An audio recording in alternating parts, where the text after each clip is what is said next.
Welcome to Report Out. Good to see you all. We've got a good report out today, and we're going to start with Bridget Sutton, who's matron in ED, on a very important issue, particularly right now as we're trying to make sure we free up capacity across the trust as we prepare for supporting colleagues in other parts of the NHS, as well as the surging numbers in West Yorkshire. But Bridget's going to talk about the nurse-led discharge pathway. Bridget, over to you. Thank you, Julian. So it's me and it's Lizzie Pinder, who is one of my band sixes, soon to be band 7 as of next week, and she's developed the pathway, so she will take you through most of it. I just want to start by giving a little bit of background. So I've been matron at the LGI for about 15-16 months now, and very much sort of over the last year noticed that we have a lot of patients. Well, I suppose it's become worse because of COVID and the lack of primary care provision, but a lot of patients who are in our emergency department who wait a long time unnecessarily. And we also have a lot of very skilled nurses, and it felt that there was an opportunity to develop those nurses and to reduce waste for patients and for nurses, and try and develop some nurse-led discharge pathways. And there were before the start of this one no nurse-led discharge pathways from the emergency department, and actually that's quite behind a lot of the other emergency departments in the country who do have nurse-led pathways. So I had discussions with my management about the opportunity to develop some pathways, and then I met with Lizzie, who was a band 6 at the time, and said to her that I would like her to go away. I tasked her with going away and coming up with some ideas for where she thought our greatest opportunities to reduce waste for everybody were. And so Lizzie came back to see me with 4 proposals for nurse-led discharge pathways, and this has been the first one. So Lizzie, do you want to come in here? Yep. Hello. So the first one that we put in place was for if blood results were normal, that we could discharge the patients home. So the process prior to this was that clinicians would formulate a plan for patients, that if they had normal investigation results, that they could then go home following any discharge advice from there. But prior to this, what happened was that the clinician would formulate the plan. The nurse most likely would notice when the blood results were back, and then would need to find the clinician to inform them that the results were back. The clinician would then need to log on to PPM to look at the results. There could be potential delays in that if the clinician was on their break or with a rhesus patient, or had picked another patient up in that time. And then once they'd reviewed those results, if they were normal as per their original plan, they would then go and discharge the patient.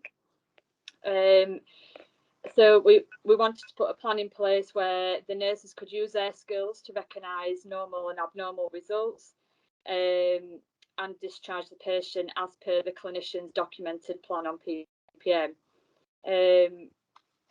So the purpose around doing this was to enhance patient care and expedite their discharge, which would allow for a reduction in crowding in the emergency department, which is particularly important at the moment, that we try and keep the amount of people in A&E to as minimal as possible. To work collaboratively with the medical team to increase the value of nurse, medical and patient time, so releasing the clinicians, releasing time to care, less waste of nurse time looking for clinicians, the patient time waiting for clinicians, and just to reduce the time between the investigations becoming available and the patient actually being discharged from the emergency department, through empowering nursing staff to upskill and ultimately improve the ECS of the department through doing so. So the next slide on. So to do this, to make sure that it was done safely, I created a competency and training package, and every band 6 and 7 that commences a competency on the pathway, there's a list of competencies that need to show that they are able to fulfill, and then a training package which is 5 observed discharges using the pathway to ensure that it's being used safely and as per the guidance. Initially, the consultant observed me in doing 5 discharges, and then from there, the consultants or myself or anybody that is signed off in the pathway can then supervise others using the pathways. We took the pathway to governance, and that was approved through there. And then to look at the audit data within this, we had the Kaizen team come to the department to commence some live exercises to look at the time, the nurse time, patient time and clinician time during this process. So just the next slide again.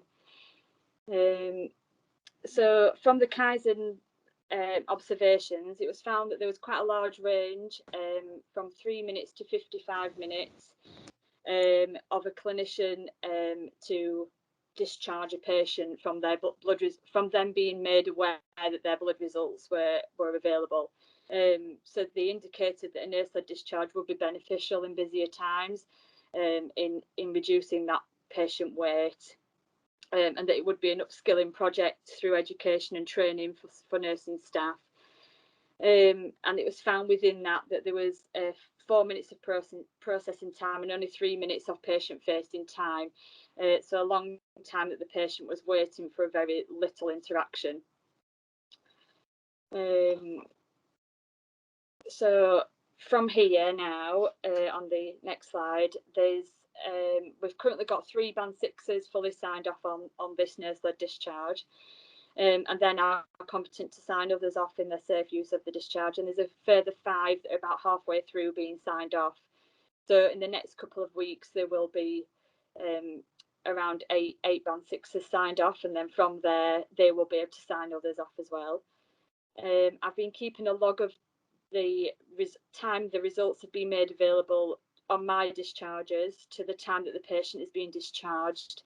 So we can try and look to see if there's any differences between us discharging the patients or waiting for the clinicians. And what I've found, which there was a log sent, that of the 27 patients that I've discharged using the pathway, we've now found that the average time to discharge this patient was now 7 minutes. And the range of time from blood results being available to discharging the patient was a range of 2 to 19 minutes rather than 3 to 55 minutes. So from here, we're hoping that the Kaizen team will be able to come back and commence a 30, 60, 90-day review where they repeat the observations that they previously did. It's just on the next slide, sorry. We just wanted to wait a little bit before we brought them back to make sure we got a substantial amount of people signed off so that they could get a better picture of the influence this was having. I'm just going to continue to work with the senior team to try and get as many people signed off as possible and increase the awareness to all the medical staff that this is in place. And we have found that as this has gone on, they are getting very much becoming aware of it, and they're even now documenting on PPM this patient is suitable for a nurse-led discharge, or they will come to you and say this patient will be suitable for a nurse-led discharge, or you signed off to do so, and then they will move on to the next patient. So they are becoming much more aware of it and the benefits that has for them. We're going to review it and update it as appropriate in response to the observations that are undertaken, and in the future we would want to aim to move this onto PPM, pathways onto PPM, and we could even coincide that with the focus medical assessment record. And I think the only thing to add from me is that this is like I said before, this is the first of 4 proposed nurse-led discharge pathways. And obviously we're at the early stages of this one, but we are planning to take pathway 2 to governance this month for approval, which is around the discharge. It's a full nurse-led pathway around minor wound, minor injury.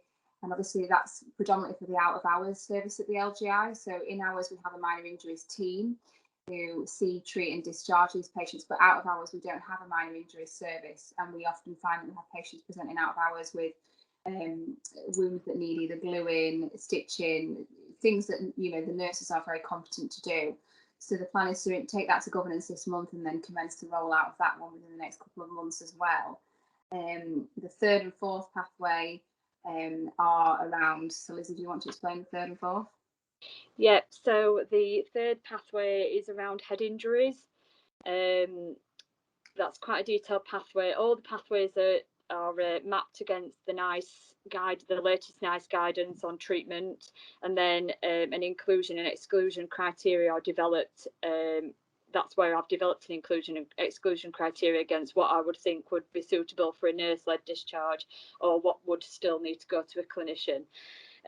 So the head injury one will come in, and that is for minor head injuries that don't have any red flags, or maybe some that do have red flags, but we can triage to CT, and then still commence them on the nurse-led discharge if the CT is normal.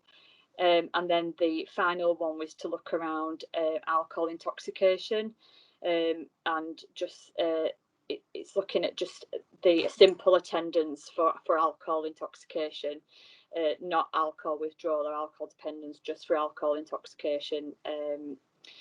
Also within the wound one, it will allow us to see a lot of the deliberate self-harm as well, and refer straight onto their services sooner in the patient pathway. Thank you very much.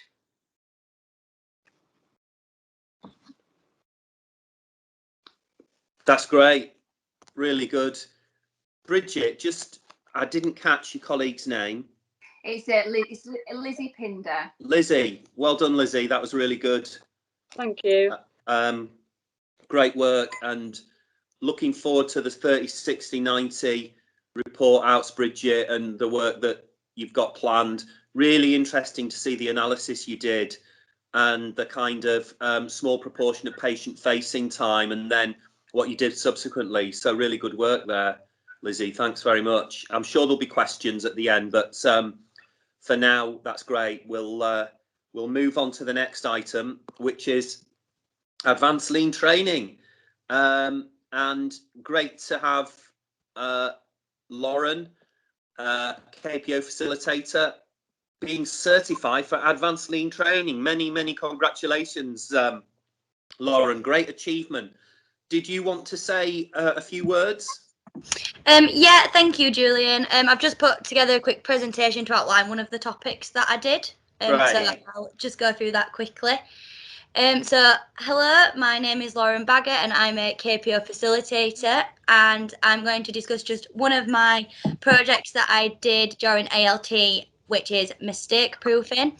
The reason I've chose to discuss this topic today is this module really taught me a lot about myself and how to manage situations in a team with different personalities and different abilities.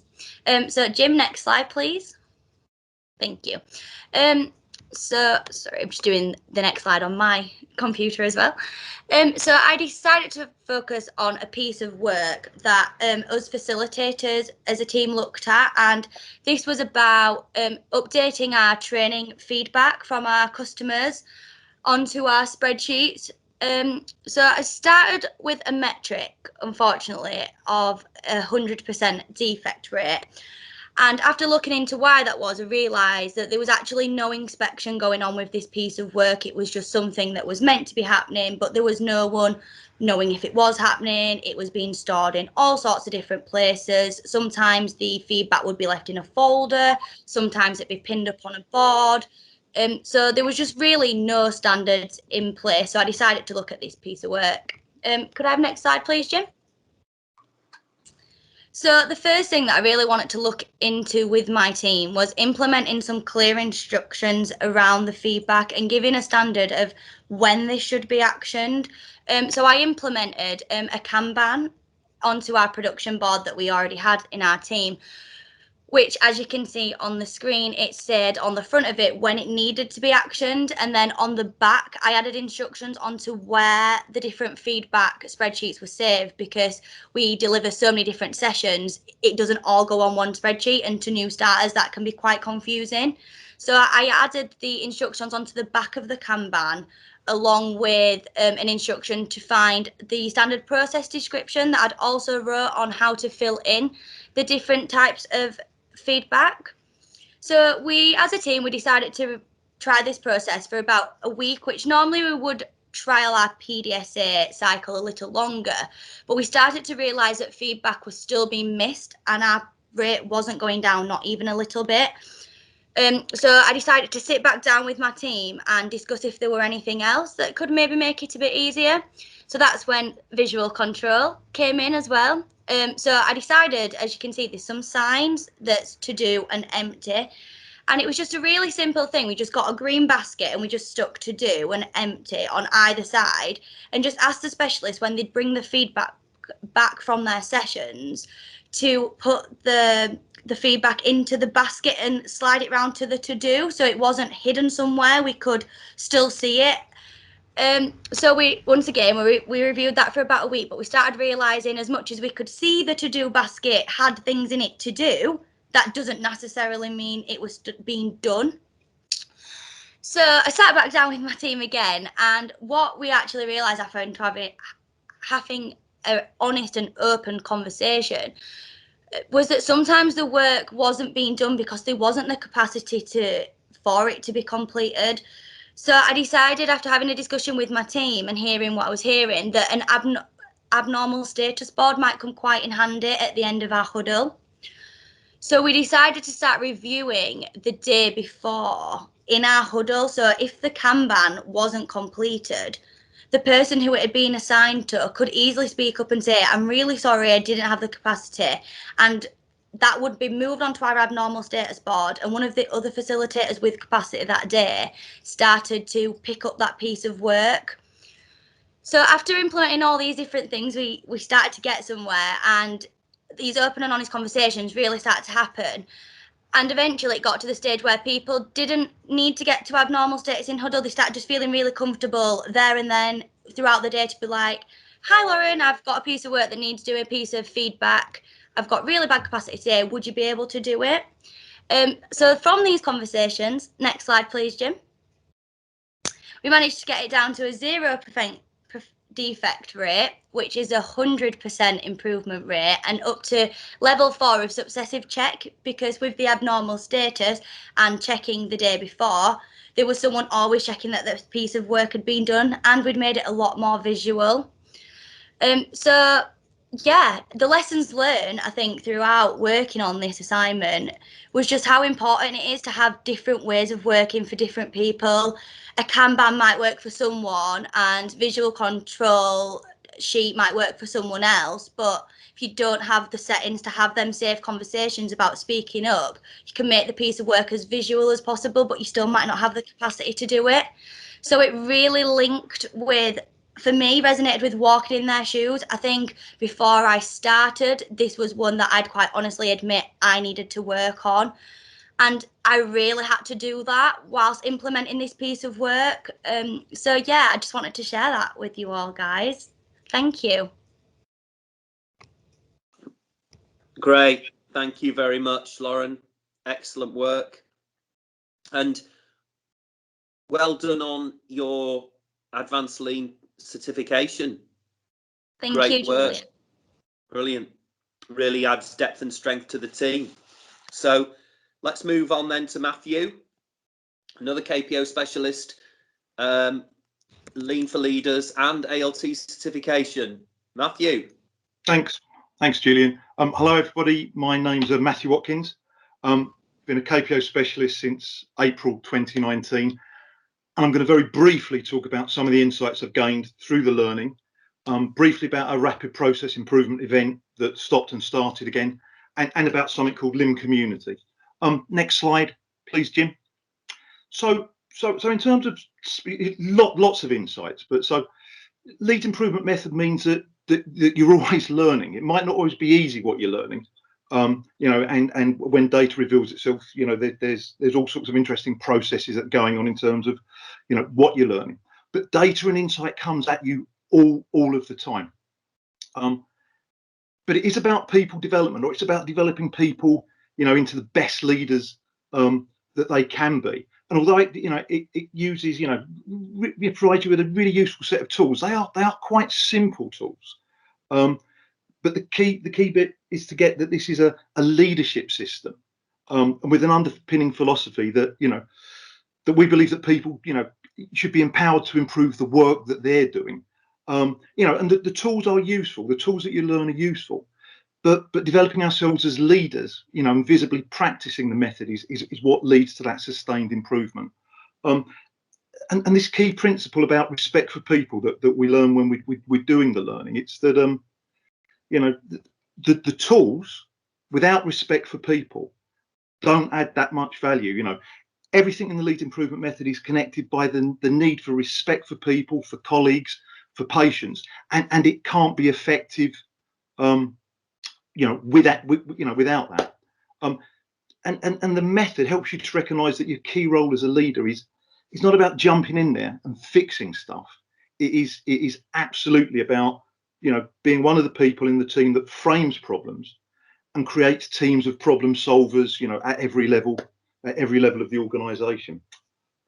Next slide, please, Jim. This is a value stream map for some work we did together with colleagues in paediatric ED back in 2019. It was for a rapid process improvement week, which was planned for the 10th of February. That date may ring a bell with a few of you. We did lots of, you know, great work with the paediatric ED team. We had a superb sponsor and process owner. You know, they really set their teams up well. That, you know, respectful behaviours were visible at all stages. Very good experience. You know, we used lots of standard operation tools with staff surveys, process mapping. There was great enthusiasm, you know, for what we were about to do, and everyone was ready. But because the pandemic hit, we had to stand the event down literally the week before we were looking to run it. But of course, we've kept ongoing relationships with those colleagues in paediatric ED. And towards the start of last year, the request came through to restart the piece of work. And so we've reviewed with them the original work. It's still got value. The value stream's still right. The original work still has value. But all of the updated observations are being done not by KPO colleagues, but by a small group of clinical leadership fellows on site. And it's a really nice model of how we can use existing work and then build on that and train and coach other colleagues to just get on and do the work, you know, in the place where they're actually, you know, adding value all the time. Last slide, please, Jim. And just wanted to give a quick shout out about something that I and several other lean leaders set up and created last year. It's the Leeds Improvement Method community. The Leeds Improvement Method community.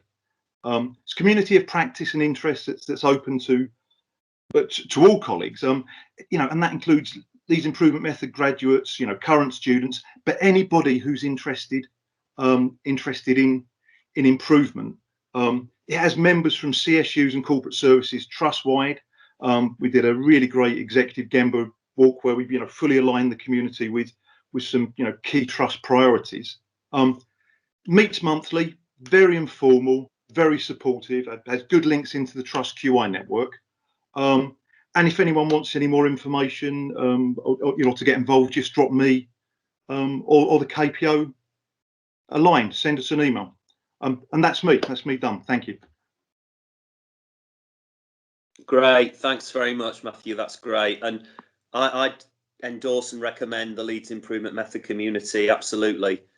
Really good initiative, and one I hope colleagues feel able to get involved in, and I know you're open to new members joining.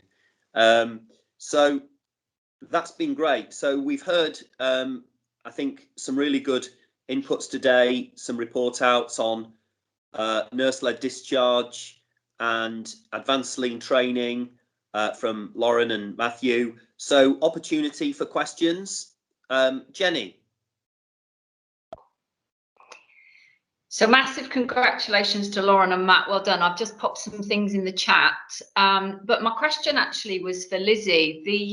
Just fabulous to see all of that work on nurse-led discharge. I was just interested to get a little bit of insight into how your nursing colleagues feel about it.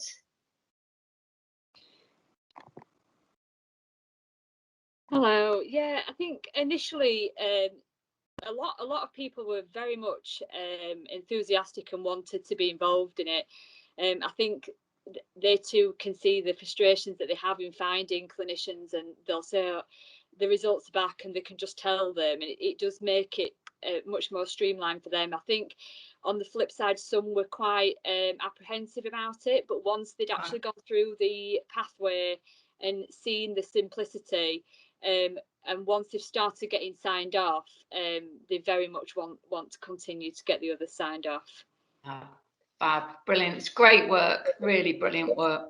Well done. Just to add in from there, Jenny, so the issue hasn't really been nurse engagement. One of the reasons we've had delays in getting signed off was, unfortunately, we experienced some resistance from our medical colleagues initially. Wow.